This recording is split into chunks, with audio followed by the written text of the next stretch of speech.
One of the claims here is that these vouchers violate the First Amendment Religious Establishment Clause of the United States Constitution. Do they?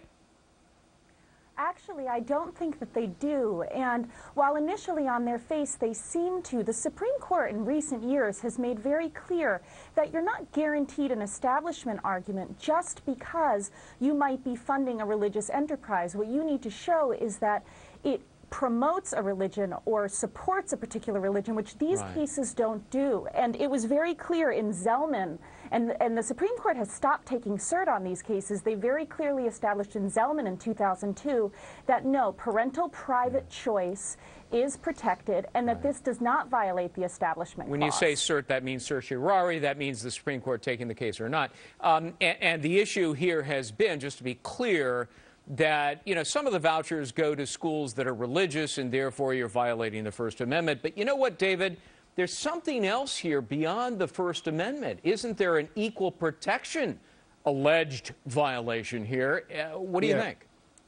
Absolutely, Greg. You know, in Governor Jindal's state of Louisiana, they have a ranking system for schools, A, B, C, D, and F. And only the schools ranked C, D, and F, the children from those schools, are able to get the free private education. So it clearly discriminates against the other children, invoking the Equal Protection Clause, no question about it, and creating that violation. And also, Greg, back to your other subject, 85% of private schools now are religious in nature. So this is a very different argument that took place in the 60s and 70s and 80s.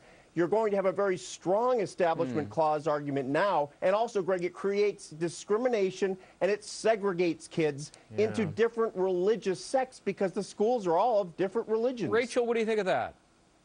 I think that the equal protection argument is the one that has more teeth. I think the Establishment Clause, the Supreme Court has made pretty clear how they feel about that. But I think that the equal protection argument is where they might get some hearing on this. And that's because, I mean, Brown v. Board of Ed and then later cases, school vouchering and privatization of the schools really took off after Brown v. Board of Ed was decided, in which a lot of people decided they didn't want their kids to go to public school anymore because there was going to be a mixture of different races in the public schools. And so they started to do these voucher programs, basically shutting down public schools to open up private ones that were more to their liking. And the Supreme Court said, no, no, no, you're not allowed to do that. And so I think that's going to be the argument that has more teeth here, because basically you're desegregating our school system by privatizing David? it.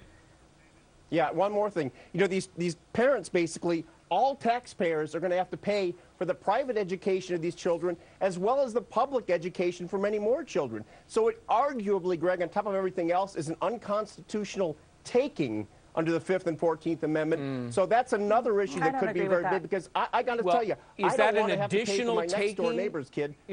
Unconstitutional taking of my tax dollars to pay for my neighbor's kid to go to a private school. Well, it's diverting the same amount of money that would otherwise be spent, isn't it?